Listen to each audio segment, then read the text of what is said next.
नमस्ते दोस्तों, स्वागत है आप सभी का हमारी इस यूट्यूब चैनल में। आज हम पढ़ेंगे कक्षा छठी विषय हिंदी सुलभ भारती दूसरी इकाई 8वां पाठ टीटू और चिंकी। इस पाठ का स्वाध्याय मैं कौन। चित्रों के आधार पर वाक्य बनाओ। पहला चित्र है बादल का और वाक्य है, मैं एक बादल हूँ जो पेड़ पौधों को पानी देता हूँ, धरती पर हरियाली लाता हूँ। दूसरा चित्र है पेड़ का।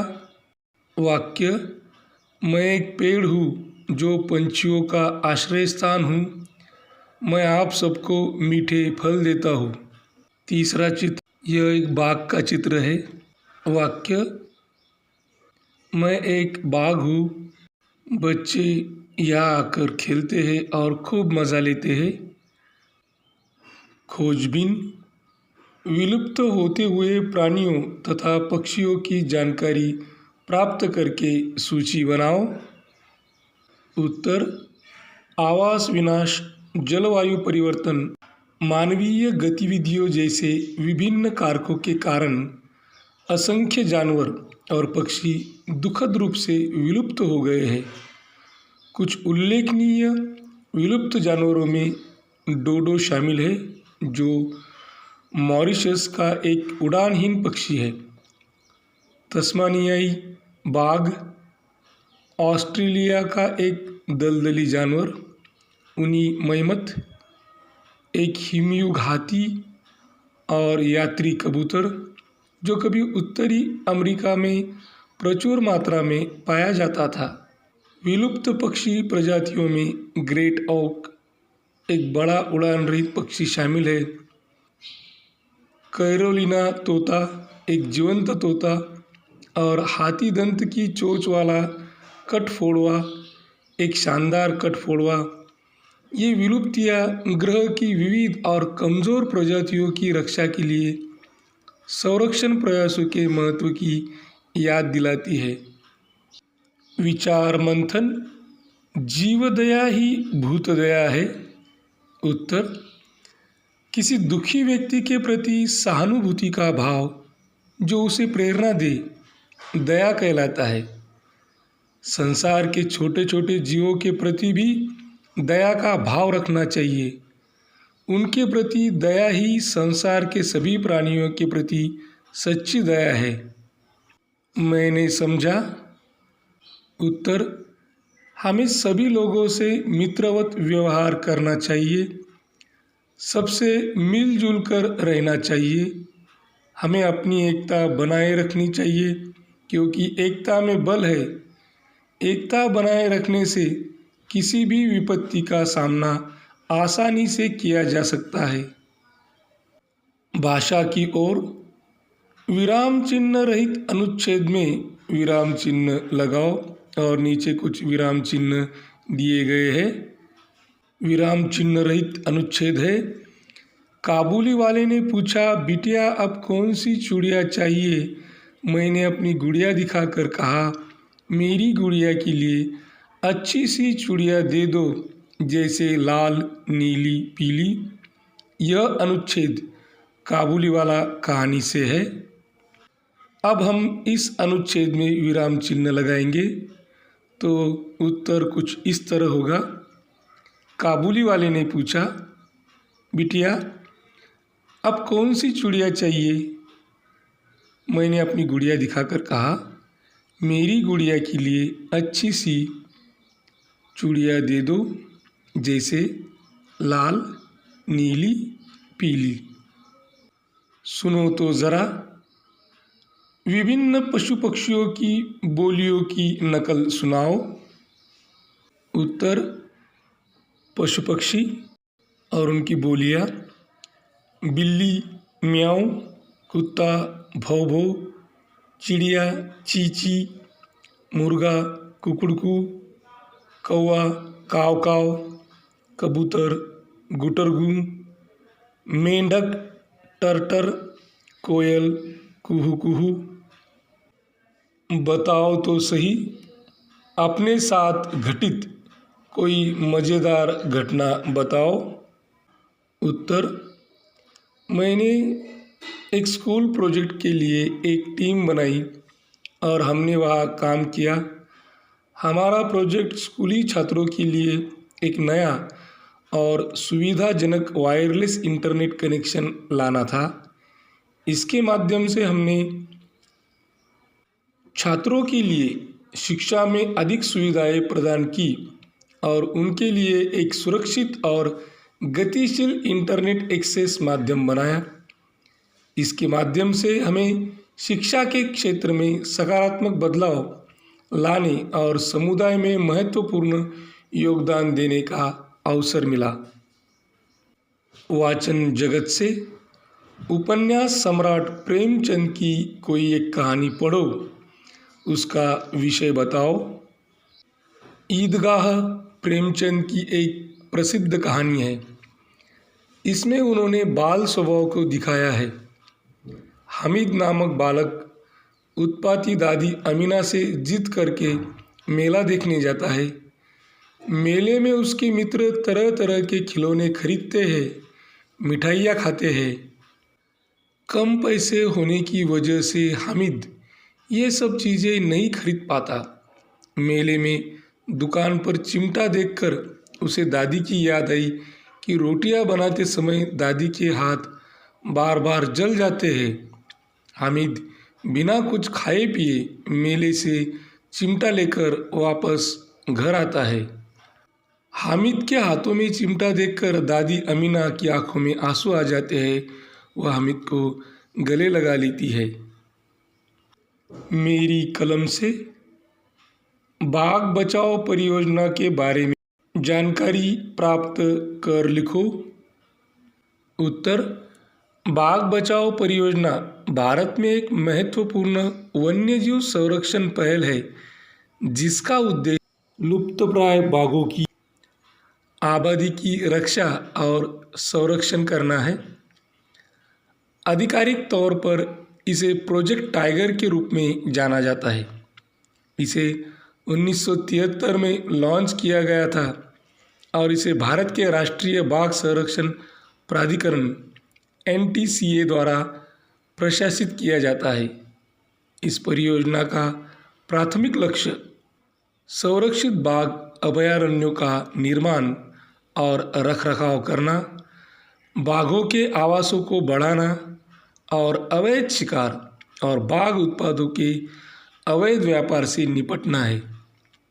कड़े अवैध शिकार विरोधी उपायों, आवास बहाली और सामुदायिक भागीदारी के माध्यम से प्रोजेक्ट टाइगर ने बाघों की संख्या बढ़ाने और भारत में इस प्रतिष्ठित प्रजाति के दीर्घकालिक अस्तित्व को सुनिश्चित करने में महत्वपूर्ण प्रगति की है। सदैव ध्यान में रखो, प्राणियों का संरक्षण करना हमारा कर्तव्य है। उत्तर, संसार के सभी जीवों में मनुष्य सबसे सक्षम एवं शक्तिमान है, अतः पर्यावरण की सुरक्षा की सबसे ज़्यादा जिम्मेदारी भी उसी के कंधों पर है। सभी प्राणी पर्यावरण का संतुलन बनाए रखने में समान रूप से योगदान देते हैं। मनुष्य सबसे समर्थ व बुद्धिमान प्राणी है, इसलिए दूसरे प्राणियों की रक्षा करना प्रत्येक मनुष्य का कर्तव्य है। जरा सोचो, चर्चा करो। यदि प्राणी नहीं होते तो? उत्तर, यदि प्राणी नहीं होते तो पृथ्वी पर जीवन का अस्तित्व नहीं होता। जीवित जीवों के बिना पृथ्वी पर जैविक गतिविधि, परागण, खाद्य उत्पादन और जैविक गतिविधियों की गति में कमी आएगी, जिसके परिणाम स्वरूप पृथ्वी के पारिस्थितिकी तंत्र में संतुलन का नुकसान होगा। इसके अलावा इंसानों के लिए जानवरों का भी महत्व है, क्योंकि उनसे हमें भोजन, कपड़े और कई अन्य उपयोगी चीज़ें मिलती है। वे पृथ्वी पर जीवन का एक महत्वपूर्ण हिस्सा है और उनके गहरे संबंध हमारे और हमारे पर्यावरण के स्वास्थ्य के लिए महत्वपूर्ण है। कहानी का सारांश अपने शब्दों में लिखो।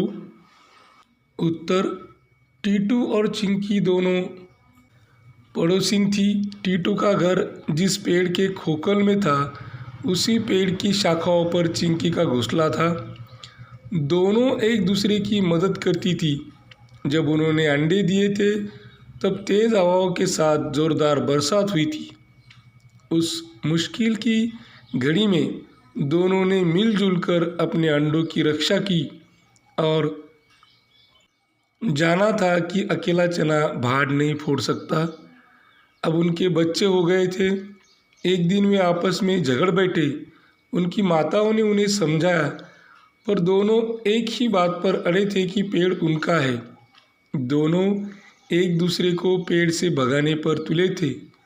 अंत में दोनों माताओं ने बच्चों के साथ पेड़ छोड़कर जाने का फैसला किया।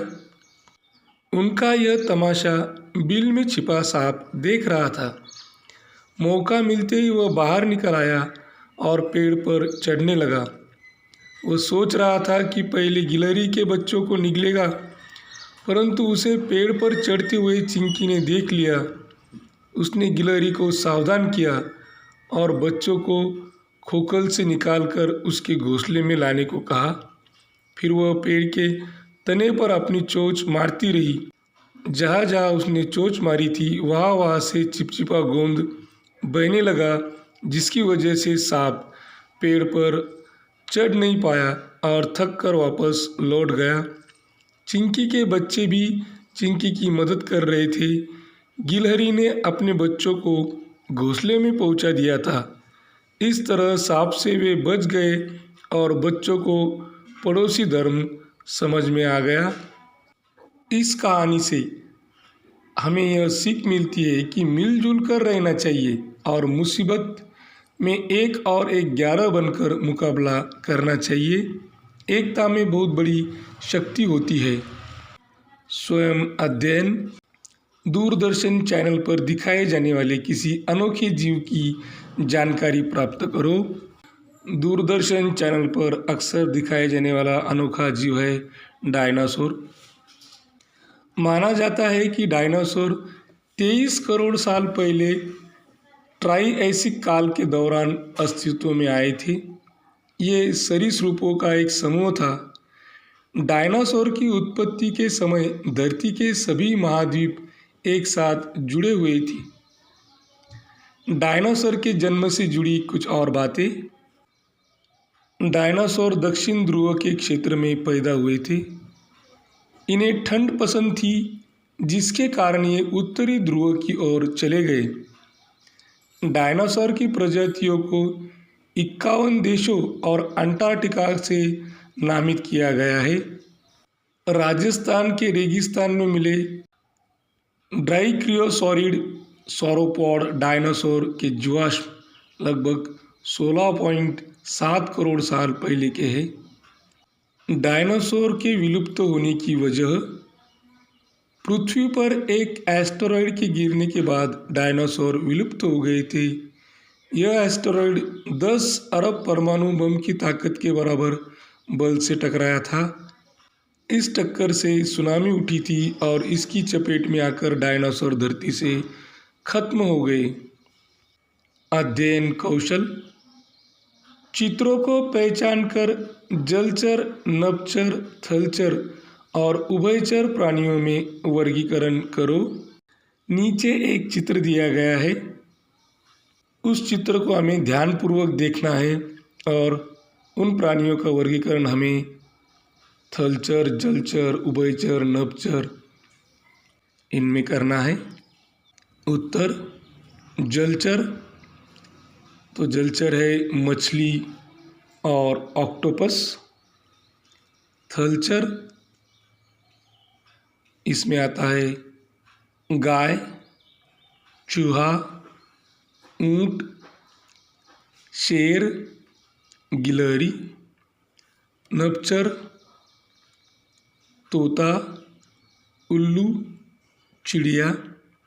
उभयचर मगरमच्छ, सांप, मेंढक। और इसी के साथ हमारा यह स्वाध्याय पूरा हुआ। ऐसी हिंदी विषय और भी विषयों की वीडियो देखने के लिए इस चैनल को सब्सक्राइब करें, हमारे वीडियो को लाइक करें, अपने मित्र सहेलियों में ज़्यादा से ज़्यादा शेयर करें। यह वीडियो अंत तक देखने के लिए धन्यवाद। Thank you, thanks a lot.